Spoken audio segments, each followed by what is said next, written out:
Hi guys! Magandang gabi! Welcome back po dito sa Gandara sa channel for Showbiz Update. Ang tatalakayin nga natin ngayon at pag-uusapan mga kakimpaw ay patungkol nga po dito sa kaganapan sa buhay nila Kim and Paolo ngayong araw na to o ngayong gabing ito mga kakimpaw kung saan inaabangan po ng Kimpawlandia ang pagtalo or pagdating nila Kim sa Mega Ball na kasalukuyan nga po ngayon na ginaganap mga kakimpaw. Pero bago po ang lahat, sa mga hindi pa nakaka-subscribe po dito sa ating channel, pakiclick lang po tayo natin subscribe button at notification bell na nariyan sa baba para mag-updated po kayo sa mga susunod natin chika patungkol sa Kimpaw. Maraming salamat! And nais ko din po pala magpasalamat sa atin pong mga commentors, mga kakimpaw, ating mga subscribers na napakasisipag pong mag-comment at lagi pong nakatutok sa ating mga balita. So, bilang pasasalamat na rito at meron tayo na piling basahing comment ngayong gabi. Mula po ito kay EA. Sabi niya rito, love you Kimpaw, bahala kayo.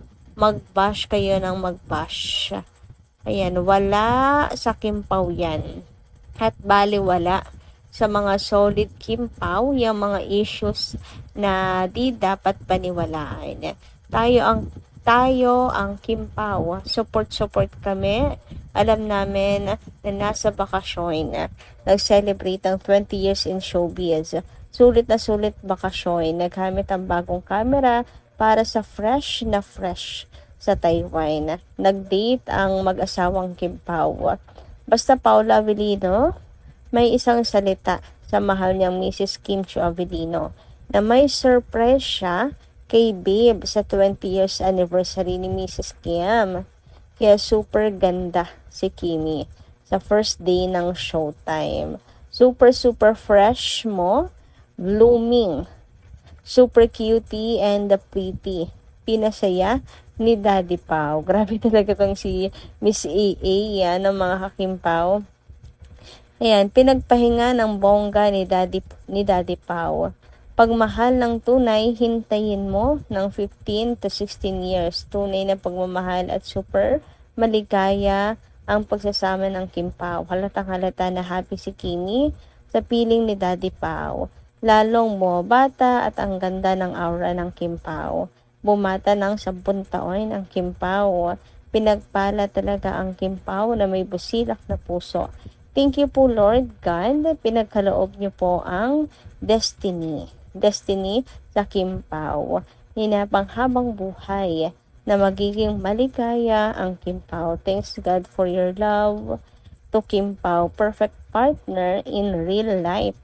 Forever Kimpaw. The best, good luck, and God bless Kimpaw. Ayan, pag hindi pa naman naging malinaw sa inyo yan, mga kakipi, all capital letters, ito si Miss EE. But anyway, talaga pong natutuwa ako kay Paolo kasi talaga nakakapagpahinga po ng bongga si Kimi. Nakakapag-travel po siya. Na-enjoy niya yung buhay niya, mga kakimpaw. Na-enjoy niya to the fullest ang buhay niya. Kung sa bagay, siguro tinutupad lang din ni Paolo Avellino ang wish ni Kim na ultimate happiness in life, 'di ba? Kaya talagang lahat ng paraan na makakapagpasaya kay Kim ginagawa po ni Paolo Avellino. I think mga kakimpaw. Anyway, dumako naman tayo dito sa post ni Kimpaw fan page. So pag-usapan nga po natin ito. Sabi niya dito, paano kung hindi tinanggap ni Kim Chiu yung Linlang series, no?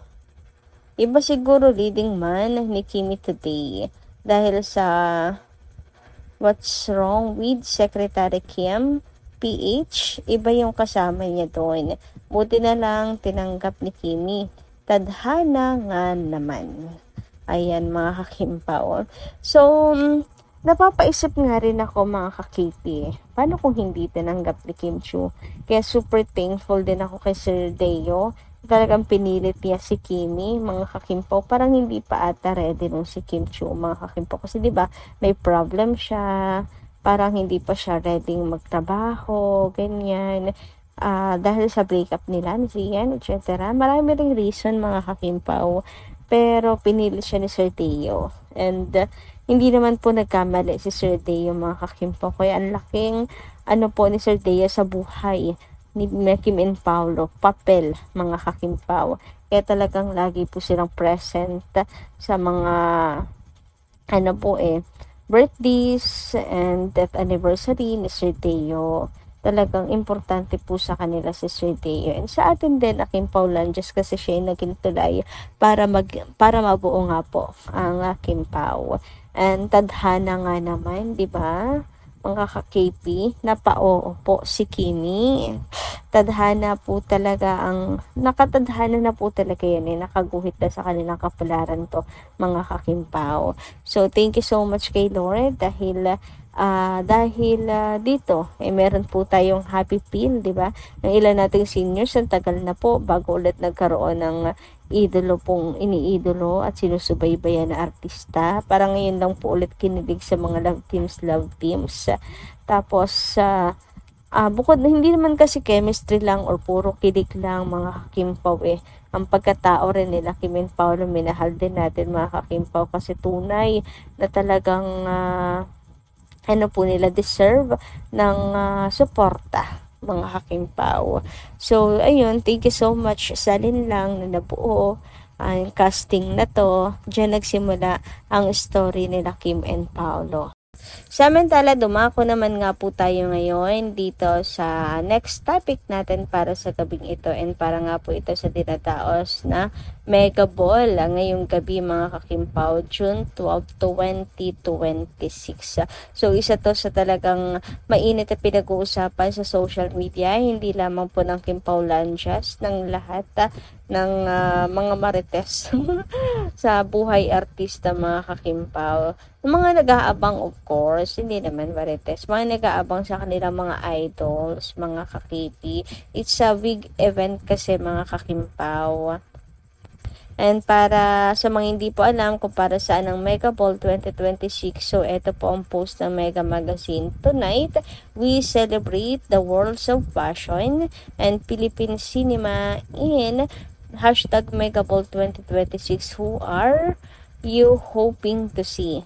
Celebrate with us using hashtag Megaball 2026 and hashtag Megaball Fashion and Film.